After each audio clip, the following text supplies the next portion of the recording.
pagi anak-anak. Apa kabar kalian semuanya hari ini? Apakah semuanya dalam keadaan sehat? Alhamdulillah jika semuanya dalam keadaan sehat ya.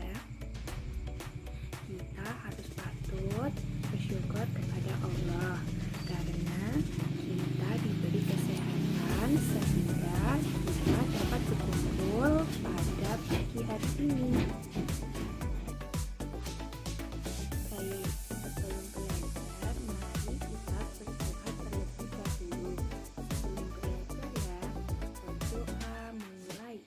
Bismillahirrahmanirrahim. Raditu billahi robba wa bil islami dina wa min Muhammadin nabiyyan wa rasulah. Rabbi zidni ilma warzuqni fahma. Amin ya rabbal alamin. Baik, hari ini kita akan belajar Al-Quran hadis tentang surat Al-Fatihah. Dengan belajar surat Al-Fatihah, kalian diharapkan dapat membaca surat Al-Fatihah, menghafalkan surat Al-Fatihah, dan mengartikan surat Al-Fatihah, dan memahami isi kandungan surat Al-Fatihah. Anak-anak, kalian tentu sudah tahu surat Al-Fatihah bukan? Surah yang selalu kita baca setiap kali salat. Sudahkah kalian menghafalnya? Tahukah kalian bahwa surah Al-Fatihah diturunkan di kota Mekah dan terdiri dari 7 ayat, dan surah ini yang pertama diturunkan secara lengkap di antara surah-surah yang ada di dalam Al-Quran dan termasuk golongan surah Makkiyah. Disebut surat Al-Fatihah yang artinya pembuka karena surah inilah urutan yang pertama dalam Al-Quran. Selain itu, surah Al-Fatihah dinamakan pula dengan Ulumul Quran, Induk Al-Quran, atau Ulumul Kitab, Induk Al-Kitab, karena ia merupakan surah yang berulang-ulang karena ayatnya 7 dan dibaca berulang dalam salat. Nah, agar bacaan kita semakin baik, mari kita cermati surat Al-Fatihah di buku masing-masing ya. Baik, mari kita baca bersama. Bismillahirrahmanirrahim. Alhamdulillahi rabbil alamin. Ar-Rahmanirrahim. Maliki yaumiddin. Iyyaka na'budu wa iyyaka nasta'in. Ihdinas siratal mustaqim. Siratal ladzina an'amta 'alaihim ghairil maghdubi 'alaihim waladdallin. Amin.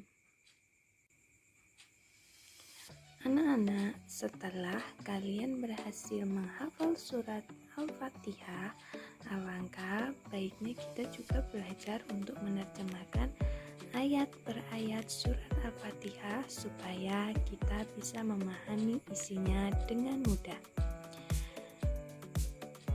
Yang pertama, dengan menyebut nama Allah yang Maha Pengasih lagi Maha Penyayang.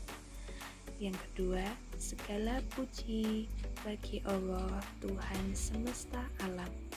Yang ketiga, Maha Pemurah lagi Maha Penyayang. Yang keempat, yang menguasai di hari pembalasan. Yang kelima, hanya kepada Engkaulah kami menyembah dan hanya kepada Engkaulah kami memohon pertolongan. Yang keenam, tunjukilah kami jalan yang lurus. Yang ketujuh, yaitu jalan orang-orang yang telah Engkau beri nikmat kepada mereka, bukan jalan mereka yang dimurkai dan bukan pula jalan mereka yang sesat. Di dalam Quran, surat Al-Fatihah memiliki kandungan.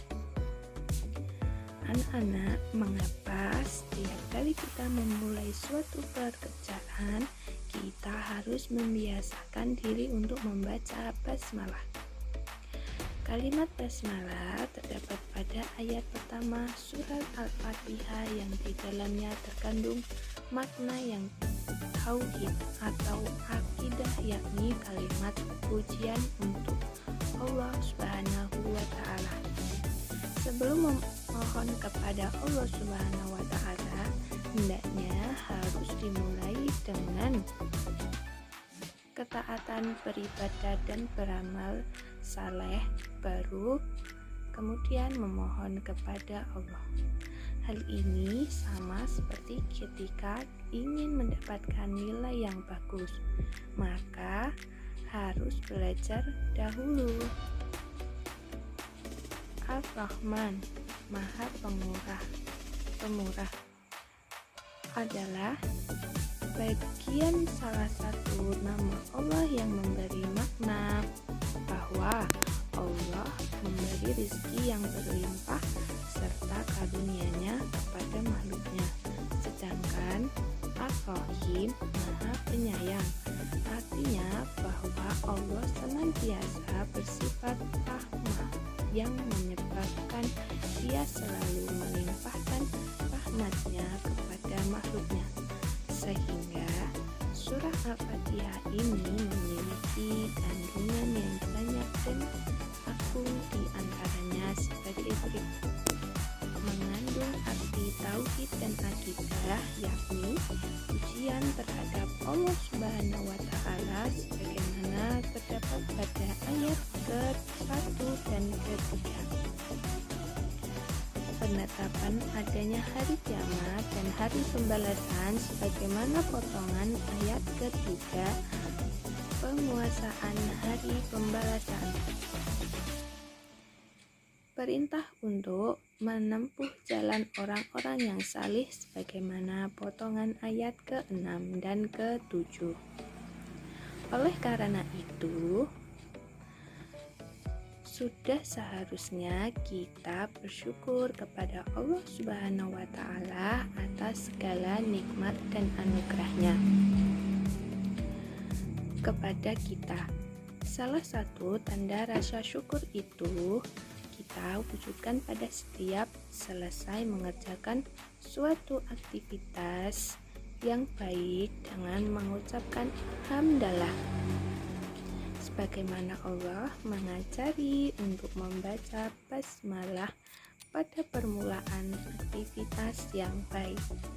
Dengan membaca basmalah, kita akan senantiasa ingat pada Allah Subhanahu wa Ta'ala.